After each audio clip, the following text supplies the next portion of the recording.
안녕하세요. 속초의료원 공공의료본부장 이대영입니다. 저희 속초의료원은 속초권에서 지역 책임 의료기관의 역할을 하고 있으며 속초권이란 속초시, 고성군, 양양군, 인제군까지의 4개 시군을 아우르는 지역을 의미합니다.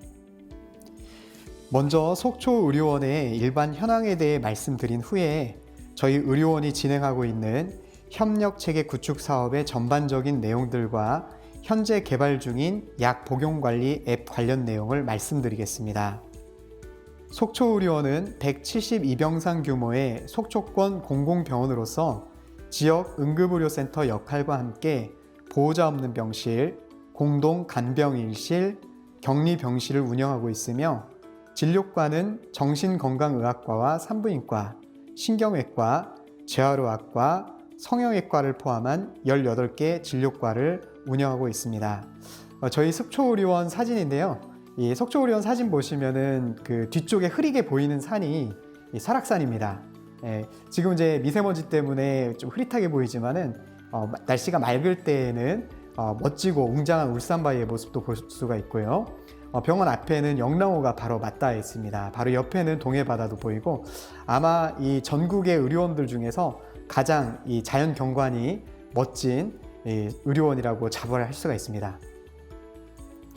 속초권 필수 의료 사업의 필요성에 대해 지역 특성 및 여건을 그래프를 통해 말씀드리겠습니다.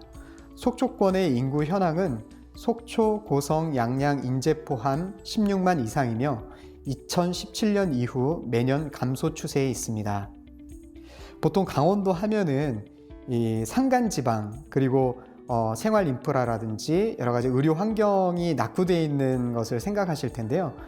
이러한 강원도 환경에서도 속초권은 굉장히 상황이 좋지 않습니다.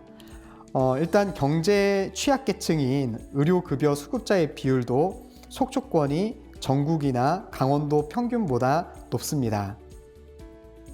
속초권의 고령 인구 비율도 전국이나 강원도 평균보다 훨씬 높으며 독거노인 비율 또한 전국이나 강원도 평균보다 월등히 높습니다. 속초권의 장애 인구 비율도 높고요. 고혈압 진단 경험자 비율도 속초권이 전국이나 강원도보다 훨씬 높습니다. 치매 유병률은 큰 차이는 아니지만 그래도 전국 평균보다는 다소 높습니다. 이 그래프는 이 강원도 내에 각 권역별로 의료기관 분포를 나타낸 그래프입니다. 이 그래프를 보시면은 병원급 이상의 의료기관 수도 속초권이 다른 진료권에 비해서 적은 것을 볼 수가 있습니다.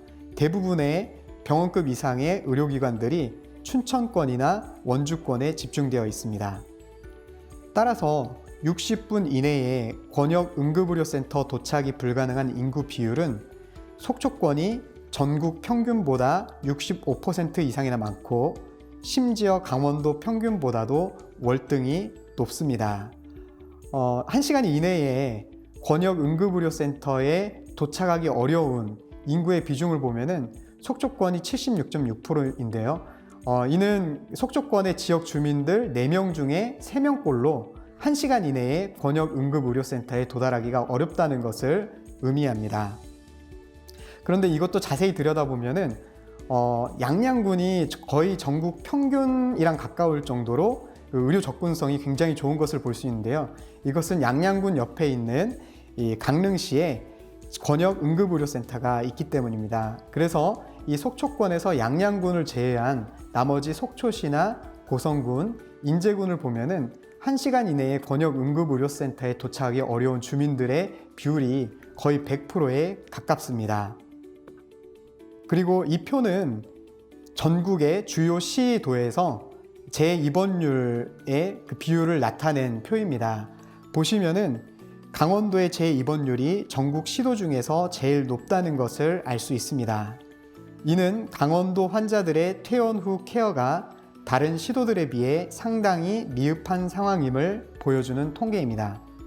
따라서 속초의료원은 협력체계 구축 사업을 통해 지역 내 퇴원 환자들의 높은 재입원율과 낮은 응급의료 접근성 등의 문제를 풀어나가고자 올해 7월에 공공의료본부를 설치하고 협력지원팀을 신설하였습니다. 저희 의료원이 협력체계 구축 사업으로 추진하고 있는 사업은 크게 4가지인데요.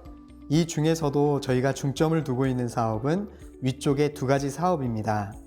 바로 중증 질환을 가진 퇴원 환자들의 재입원율을 낮추기 위한 케어 플랜 및 지역사회 연계 사업과 응급의료 접근성 문제 해결을 위한 응급 이송 및 전원 협력체계 구축 사업입니다. 그리고 이 외에 치매 관련 사업과 지역 보건의료 인력 교육을 위한 협력체계 구축 사업이 있습니다. 먼저 퇴원 환자의 케어 플랜과 지역사회 연계 사업에 대해 말씀드리겠습니다. 일단 신경외과와 재활의학과 과장님이 뇌혈관 질환자분들 중에 대상을 선정해 주시면 입원 시에 환자 초기 평가와 심층 평가를 진행하며 입원 중에도 다양한 맞춤형 케어 서비스들을 제공합니다. 수지기능 훈련 지원이나 고혈압, 당뇨 프로그램 연계, 물리치료나 작업치료 지원, 질환에 대해 교육도 해드리고 복지 정보를 제공하고 복지 서비스 신청도 도와드립니다. 퇴원 전에는 환자의 기저질환들까지 고려한 퇴원 후 맞춤형 케어 플랜을 수립해 두었다가 퇴원 시 지역 내에 있는 각종 보건의료 및 복지 돌봄 서비스에 연계해드리고 모니터링 및 사례 관리는 퇴원 이후 최초 외래 진료부터 6개월까지 시행합니다. 실제 케어 플랜 사례를 말씀드리겠습니다. 환자는 77세로 2019년 초에 뇌경색 1차 진단을 받았고 주 보호자인 딸과 함께 거주하며 생활하였습니다. 주 보호자가 최근 환자의 움직임을 이상하게 여겨 신경외과 진료를 보았으며 MRI 검사에서 뇌경색 2차 진단을 받아 신경외과에 입원한 케이스입니다. 입원 후 환자 초기 평가를 실시하고 그에 따른 심층 평가, 질환 교육, 약 달력 지급 후 약 복용 관리 교육, 교통약자 이동 지원 신청에 따른 진단서 발급을 하였고 지역사회 자원 연계로는 휠체어 대여 신청, 교통약자 이동 지원 서비스 신청 및 요양병원 전원을 위한 케어 플랜 계획을 제공하여 환자 및 보호자에게 케어 플랜을 적용한 사례입니다. 속초의료원은 케어 플랜 환자에게 입원 기간 동안 자기관리 연습을 시키고자 마금일 처방 환자에게는 물섭취 독려를 시행하였고 또한 편마비 환자에게는 스티커 아트북을 지급하여 여가 활동과 수지기능 훈련을 병행하도록 하는 등 특별한 환자 관리를 진행하고 있습니다. 이처럼 환자 개개인의 특성을 파악하고 제공된 맞춤형 서비스들은 환자와의 소통과 친밀한 관계 형성에 큰 도움이 되었고 퇴원 후 케어 플랜에 환자분들의 적극적인 참여를 이끌어내는 데에도 도움이 되고 있습니다. 저희 의료원의 퇴원 후 케어 플랜 및 지역사회 연계 사업의 실적입니다. 병원 단계부터 퇴원 단계의 각 연계 실적들, 퇴원 후 단계의 실적들입니다. 이번에 저희 의료원에서는 퇴원 환자 케어 플랜 방안 중 하나로서 약 복용 관리 앱을 개발하고 있습니다. 사업 대상자분들인 중증 질환자들이 대부분 고령의 환자들이다 보니 약을 여러 가지 복용하는 다약제 복용 환자들이 많습니다.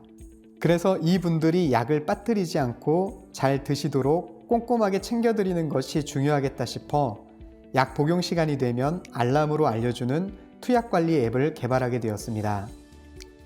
대상자분들이 퇴원을 하게 되면 저희가 직접 어르신들 스마트폰에 이 앱을 설치해드리고 또 실제로 약을 일주일 단위로 꽂아두고 먹을 수 있는 약 달력도 드립니다. 현재 개발 중인 투약관리 앱의 인트로 화면입니다. 이것은 투약관리 앱의 메인 화면 구성입니다. 디자인이 조금 허술해 보일 수 있는데 아직 이 부분은 디자인 작업이 끝나지 않아서 콘티 개념으로 봐주시면 되겠습니다. 저희가 앱을 2단계로 나누어 개발하고 있는데 1단계에서는 환자가 퇴원할 때 받은 처방전을 보고 저희가 직접 관리자 기능으로 앱에 입력해주는 방식이고 2단계에서는 투약관리 앱과 EMR을 연동시켜서 따로 입력하지 않아도 자동으로 약 처방 내역이 앱으로 전송되도록 고도화시킬 예정입니다. 메인 화면을 보시면 환자분들에게 앱 설치와 함께 드렸던 약달력 모양을 그대로 가져왔습니다. 그래서 어르신분들도 직관적으로 한눈에 약달력과 비교해 가면서 드실 수 있도록 했습니다. 오른쪽 상단에는 이번 주 나의 투약 점수가 표시됩니다. 약을 빠뜨리고 안 드시거나 너무 늦게 드시거나 하면 점수에 반영되는 방식입니다. 설정해둔 복약 시간이 되면 오른쪽 화면처럼 알람이 울리며 화면이 뜹니다. 약을 먹고 확인 눌러주시면 왼쪽의 약달력 화면에 먹었다고 표시가 됩니다. 그래서 메인 화면의 약달력 화면을 보면 내가 언제 약을 먹고 언제 빠뜨렸는지 한눈에 알 수가 있습니다. 향후 계획입니다. 퇴원환자 지역사회 연계 사업에서는 환자 및 보호자들의 자조 모임을 추가로 계획하고 있고, 중증 응급질환 이송 협력 사업에서는 지속적으로 주요 권역 응급의료센터들과 협력 체계를 구축해 나가면서 중증질환 응급시 대처 방안에 대한 동영상을 제작해서 지역 주민들에게 홍보할 예정입니다. 지역 내 보건의료인력 교육을 위해 여러 기관들과 협력 체계를 구축하고 있습니다.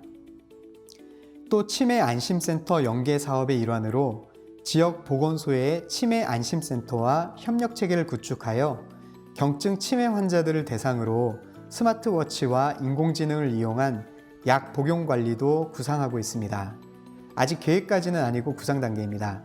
앞에서 말했던 스마트폰 앱으로 약 복용을 관리하는 것은 환자가 늘 옆에 스마트폰을 두고 있어야 하고 또 매번 먹을 때마다 체크해야 하는 불편함이 있지만, 스마트워치와 인공지능을 사용하게 되면 이런 불편함이 해소됩니다.